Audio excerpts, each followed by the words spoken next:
Hello, today I want to show you how I clear out around the block once I've cut its outline so that I can print with it. And if you watched my previous film, you'll have seen me cutting the outline with that little hangito knife.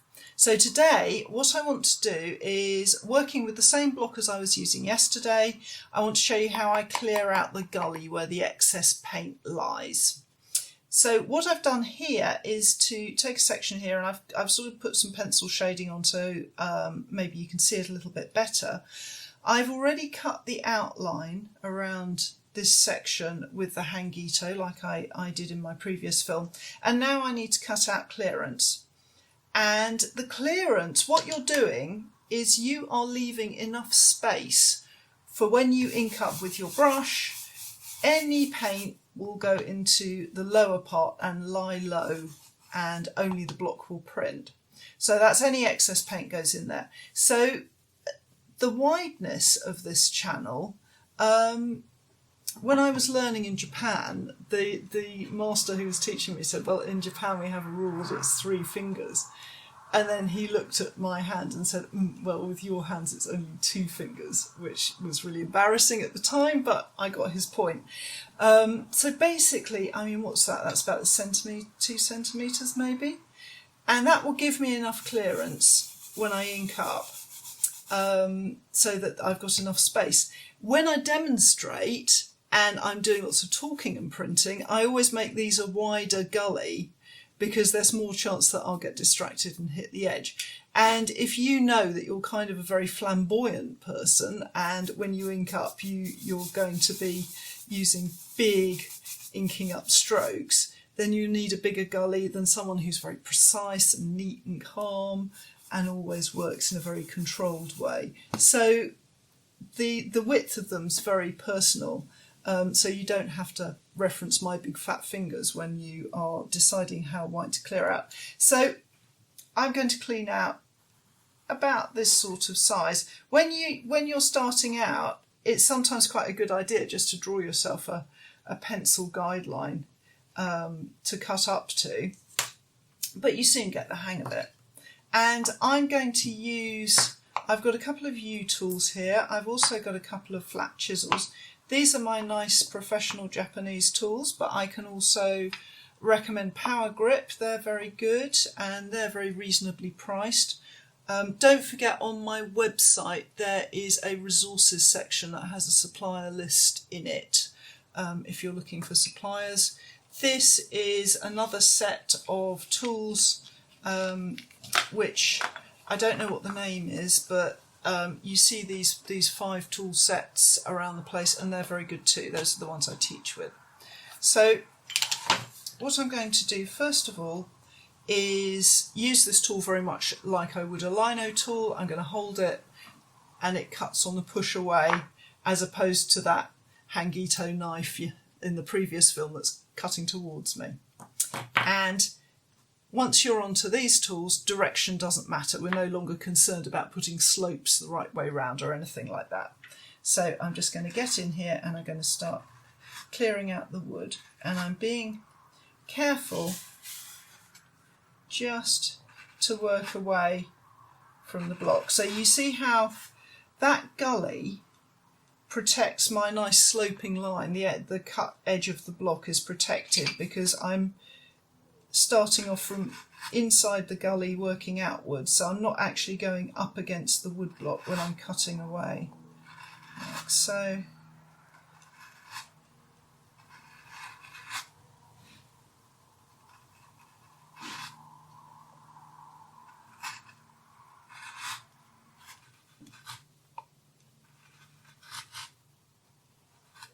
When it comes to depth, I'm going down to the next layer of my plywood, which I'm guessing is probably about 2 or 3 mil. So not very, very deep at all. And do bear in mind when you're doing this that you can always do a test print, and if the wood the gully is picking up paint and transferring it to the print and you don't like it, you can always cut out more from the gully.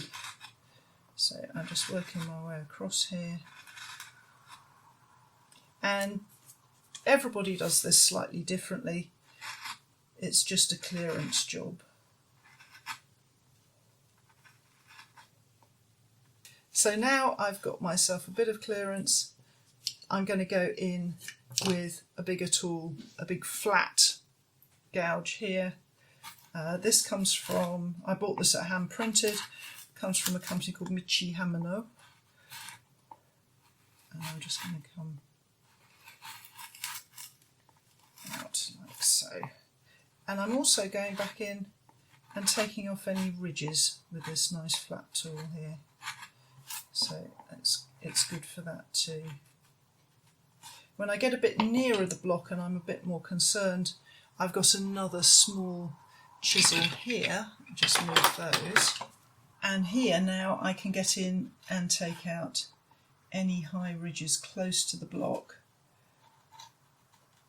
And you see how I can just get right up to that block, and I'm using the edge of my tool here and my fingers. Don't be tempted to, if you've got loose wood, use your fingers to knock away the wood rather than being tempted to prise it out with the chisel, because if you slide your chisel too far you can actually sort of slide it under the block and actually lift the wood away. So do be careful to be delicate with that.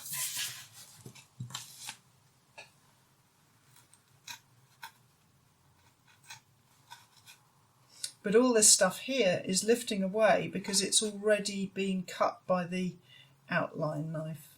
There's a cut in place already, that sloping cut. So I'm just taking away the wood around there to clear out. So there are various tools that I use. Here's a bigger U-gouge, and I've also got some great big scoopy ones as well for taking out the area, because with Japanese woodblock this is a clearance job. It's not like lino where you'd be cutting and mark making that would be fundamental to the design of the finished print. Here it's a clearance job. So once I have got the margin, like here, there's a hard edge around here, and that's going to be a problem when you come to print, because the printing paper is going to be damp and I'll be rubbing the back of it to take my print, and what I don't want is this hard edge embossing into the paper.